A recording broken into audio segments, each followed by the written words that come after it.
gène, une protéine, c'est un concept qui est apparu au début de la biologie moléculaire et c'est un concept qui a évolué. Nous allons donc voir comment.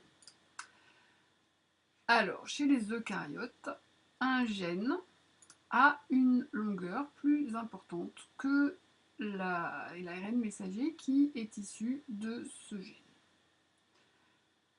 En effet, ce gène a subi une transcription et un autre mécanisme qu'on appelle l'épissage. Alors, chez les eucaryotes, nous avons des gènes qui sont morcelés, c'est-à-dire qui sont constitués d'exons codants et d'introns non codants. Lors de la transcription, ce gène va être transcrit intégralement et on va obtenir un ARN pré-messager qui aura exactement la même taille que le gène. Puis, l'ARN pré-messager va être découpé et les introns vont être éliminés, les exons vont être recollés entre eux, ce qui fait qu'on va obtenir un ARN messager qui aura donc une taille plus petite que celle de l'ARN pré-messager et donc du gène de départ. Ce mécanisme s'appelle l'épissage. Et ce qui est étonnant, c'est que chez environ 60%, enfin chez au moins 60% des gènes, cet épissage peut être ce qu'on appelle alternatif. C'est-à-dire que là, nous avons donc un gène qui est composé de 3 exons. Eh bien, dans certains organes, l'ARN messager qu'on va obtenir sera bien l'association des 3 exons. Mais dans d'autres, eh bien, il n'y aura que l'exon 1 et l'exon 2, par exemple, qui vont donner un ARN messager 2.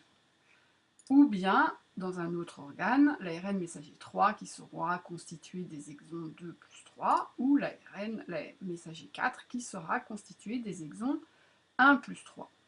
Et donc, dans cet exemple, un gène va permettre de former 4 ARN messagers différents et donc 4 protéines différentes. C'est ce qu'on appelle l'épissage alternatif. Donc, un gène va coder pour des protéines et pas une protéine comme le postulait le concept de départ. D'autre part, si ce dont on vient de parler, c'est de la région codante d'un gène. Mais en fait, un gène est plus grand que sa région codante. Il possède une région régulatrice qui possède également un promoteur. Et cette région régulatrice va permettre au gène d'être transcrit ou non en fonction des conditions, par exemple, de l'environnement. Et donc, un gène va être plus compliqué que seulement sa partie codante. Enfin, donc si on reprend le gène qui est transcrit en ARN, eh bien, l'ARN peut avoir une fonction propre de lui-même. Par exemple, certains ARN s'appellent des ARN ribosomaux et ils vont être des constituants des ribosomes.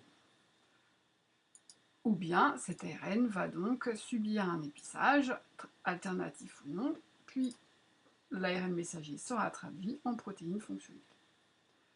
Donc finalement, un gène, c'est une portion d'ADN localisée au niveau d'un chromosome donné constitué d'une partie codante et d'une partie régulatrice. La partie codante est transcrite en ARN qui a soit une fonction propre, soit qui peut subir un épissage en ARN messager qui sera traduit en protéines. Et en cas d'épissage alternatif, un gène peut alors coder pour plusieurs protéines. Une définition donc beaucoup plus complexe.